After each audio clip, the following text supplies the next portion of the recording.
we have so many cases where people do internal transfers and they don't realize that something has to be done because they're like, it's the same company, I'm still working for the same company. Group is same but different. Correct. And in a lot of cases, the names are also same. But what happens is it depends on how the company is structured and whether they have a separate PF account or not. And employees will not get to know about it. Right. Dates say that you worked from this period to this period at this place, but your contributions tell a very different story. While you are at the employer, lot of these issues are very easy to fix. Right. You have access to all those people.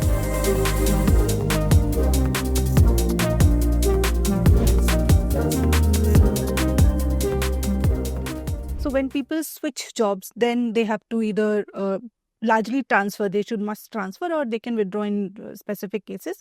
But transfer is there. But what if internal transfer is happening from one company to maybe another subsidiary? Then what happens? Then again, all the process has to begin again, new PF account, or same PF account continues, or what are some other issues that?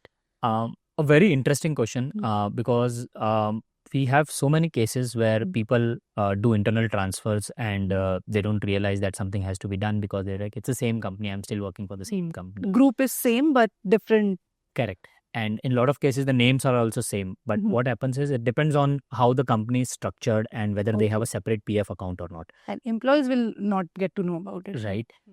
They would know in an indirect way. In their pay slips, things would be updated, or the PF consultants would tell them that, now you have to file the Form 11 again, or now it has to be transferred. So ideally, that is how they should get to know. So it should be treated very similar to how you are switched between the companies. Okay, that, new employment. Yes, it's a new employment. Your all previous contributions have to be transferred to that, right? New contributions have to be made to new companies. I'll give you a few examples of cases that we have, right? So one example, very common, again, not a unique case, where the person moved from company A to company B inside. Both the subsidiaries' PF accounts was handled by the same expert, and they continued paying to the old account. Okay. Whereas pay slips, date of joining, date of exit, all the letters, everything was for the new subsidiary. So eventually, when the person wanted to do a withdrawal, 5-10 years later after quitting the job, all of it. Maybe after leaving that. After leaving the organization, because then you do not have access to updating or getting your offer letter changed, or getting your date of exit or this corrected, or your contributions fixed. Everything's already done. Yeah. So your dates say that you worked from this period to this period at this place, but your contributions tell a very different story. So then it all gets blocked. Okay, so it was an employer's fault, not of the employee's fault. Then how did you resolve it? So it was an employer's fault, but I would say the employer should also have checked. Right, your payslips have your PF number, right? When you're doing internal switch also, you should also log into your EPFO account and check whether are you still contributing to the old one? Are you contributing to the new one? Has the transfer started on? While you are at the employer, lot of these issues are very easy to fix. Right? You have access to all those people. Correct. And there is every month-on-month filing that's happening. So you're not waiting 5 years later to get it fixed. So you can, becomes much easier to get it fixed. So that's one thing that the employee could. So in a way, his EPFO account would have shown him two different employers, name of different two employers, and old one is getting all the PF money, and second one is just there. Correct. Nil. Correct. No balance being there. Correct. So that could have been flagged at that point, and within the first or second month itself, it could have been rectified. That's something that the employee could have done.